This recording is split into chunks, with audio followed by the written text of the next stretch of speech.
Hello, everyone. This week's a little different for me because typically I read the book, agree with it, share my thoughts, but this week I need your help because I actually disagree. I understand urgency level, I understand when things need to be done quicker for a reason, but as long as you communicate with with the team members and you tell them this needs to be done by this time, how can I help you get there? What can we do differently to achieve this goal together? And everyone's bought in. I feel that's the way to really communicate and drive urgency.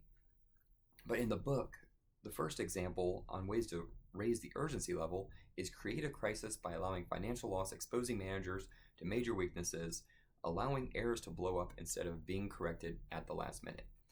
This to me reminds me of layoffs. A company wants to save money and increase communication, so they lay a bunch of people off. When they lay a bunch of people off, it does force people to communicate more.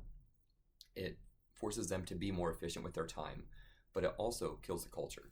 It raises the stress level. Just by increasing their workload, you're just going to raise their stress level, especially if there isn't a good enough plan in place to help support them through that change. And then if the team member survives the layoffs, they may feel they're going to be on the next layoffs. So what happened with the company I worked with is they laid people off. The team members that survived the layoff actually looked for and found other jobs that they felt were more secure and less stressful. So the company laid people off and then lost the team members they wanted to keep. So that's my thought on a way a company is creating a crisis.